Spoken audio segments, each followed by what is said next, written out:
If you started keto or carnivore to feel better, and instead you feel more anxious, heart racing, sleep getting weird, wired but tired, thoughts looping like a bad playlist you can't skip, I want you to hear me clearly. That does not mean keto or carnivore is bad. It usually means your body is sending up smoke signals that sometime underneath needs to be adjusted. And the wild part, most of the time it's not psychological, it's physiological, it's chemistry, it's hormones, it's the nervous system, it's the root cause stuff your body has been trying to talk to you about while you were busy blaming your personality. And before we go further, shout out to the Metabolic mind, and in particular Dr. Brett Schur. I consider him my friend and colleague. They're doing important work helping people understand that anxiety, depression, bipolar symptoms, and brain fog can have a metabolic component. For a lot of people, that's the first time they've ever heard the sentence. Your brain might be struggling because your metabolism is struggling. So if you've never been to the Metabolic Mind YouTube channel or website,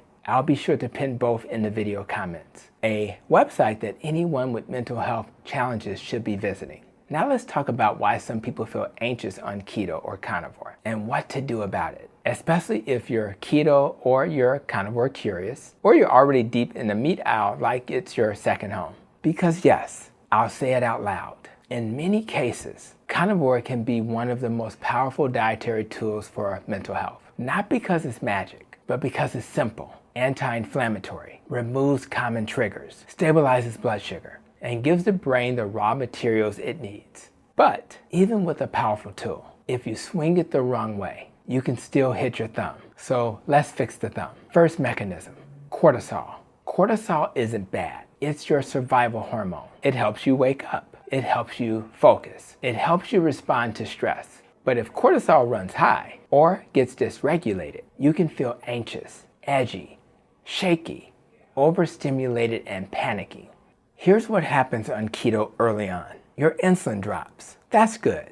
But insulin also tells the kidneys to hold on to sodium. So when insulin drops, your kidneys dump sodium and water. That means lower blood volume. And when blood volume drops, the body goes, uh-oh, emergency. And it compensates by releasing stress hormones, adrenaline, noradrenaline, and cortisol. That keto anxiety feeling that literally can be a low volume, low sodium, high adrenaline state. Translation? It's not that keto gave you anxiety. It's that keto uncovered an electrolyte and stress response problem. Second mechanism, electrolytes. Let me make this painfully practical. Low sodium can feel like dizziness, heart palpitations, tight chest, weakness, wired feeling, panic-ish sensations. Low magnesium can feel like muscle tension, eye twitching, restlessness, poor sleep, increased sensitivity to stress. Low potassium can contribute to fatigue, weakness, and sometimes palpitations. And if you're doing keto or carnivore while also doing a lot of coffee, hard workouts, saunas, intermittent fasting, or you're just not eating enough, you're pouring gasoline on that electrolyte fire. So what's the fix? Most people don't need a complicated supplement stack. They need the basics done consistently. Salt your food like an adult. If you're transitioning to keto or carnivore, consider adding sodium strategically. Broth, salted meat, mineral water, electrolyte mixes that aren't sugar bombs, magnesium, often glycinate at night, can help with sleep and nervous system stability. And potassium usually comes from food. But talk to your clinician if you have kidney disease or you're on meds that affect potassium. Third mechanism, caffeine. Listen, I love coffee, but coffee can come with some drama. It's a stimulant. It raises adrenaline. It can raise cortisol. And if you're already in that early keto state where your stress hormones are more reactive, caffeine can turn a little edgy into, why am I reacting negatively to my spouse's questions just because I got a work email? Also, some people cut carbs, lose the blood sugar swings, and then realize that caffeine was the real roller coaster the whole time. So if keto is making you anxious, don't assume keto is the villain.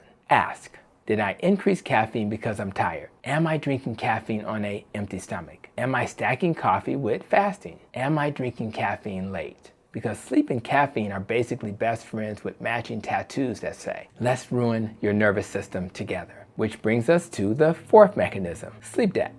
If you sleep poorly, your amygdala Your threat detector gets more sensitive. Your impulse control gets worse. Your stress tolerance drops. Your cravings increase. And your body raises cortisol to compensate. Some people start keto, lose water weight, feel energized, and then accidentally sleep less. Or they're waking up at 2 or 3 a.m. wired. Sometimes that's electrolyte related. Sometimes that's cortisol rhythm.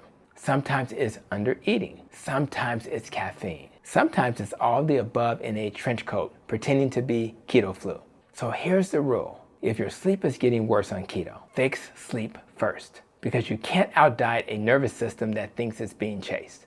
Fifth mechanism, under eating and over fasting. This one hits a lot of high achievers. They start keto, appetite drops, and they think, this is great. I'm barely eating. I'm so disciplined. But your brain hears famine. And famine signals can trigger stress hormones. If you're skipping meals, training hard, working a stressful job, parenting, and living on coffee and vibes, your body may respond with anxiety. Not because you're weak, but because you're human. So if anxiety ramps up, try this. Stop stacking stressors. Eat enough.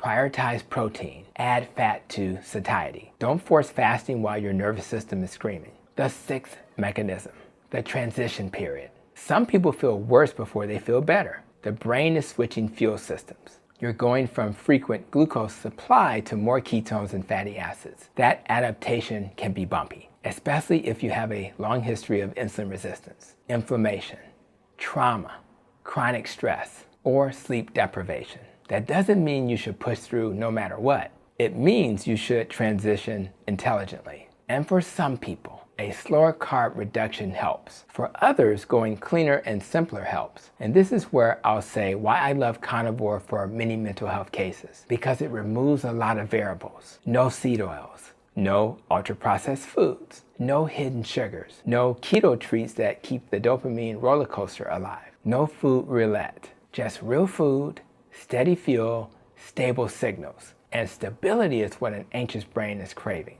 Now, quick pause. If you're finding this helpful, hit like and subscribe. Not because I need validation, although I'll take it, but because this message can literally change someone's life, especially the person who thinks they're broken, when they're actually just inflamed, underslept, undersalted, and over-caffeinated. Now, safety moment. If you have severe anxiety, panic attacks, suicidal thoughts, severe insomnia, or a history of bipolar disorders or psychosis, please do this with medical support. Diet changes can influence medication needs, sleep, and stress hormones. This is not the time for internet bravery. This is the time for smart monitoring. So what's the keto anxiety fix checklist? Salt and fluids daily, especially early on. Magnesium at night if appropriate. Reduce or pause caffeine, especially fasting plus caffeine. Protect sleep like it's your paycheck.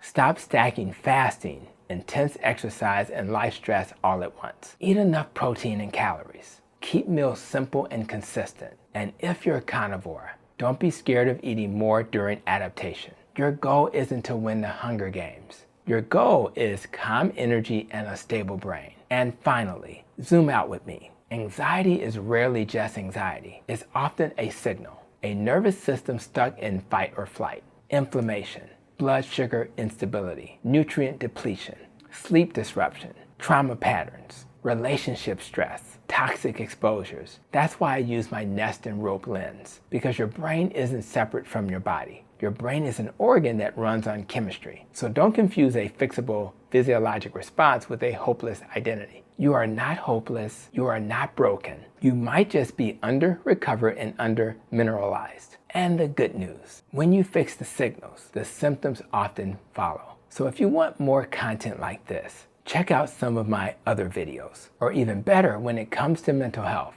check out the Metabolic Mind YouTube channel. And if keto has ever made you feel anxious, remember, that's not a reason to quit. That's a reason to adjust, so your brain can finally get the calm it's been chasing. I'll see you in the next video.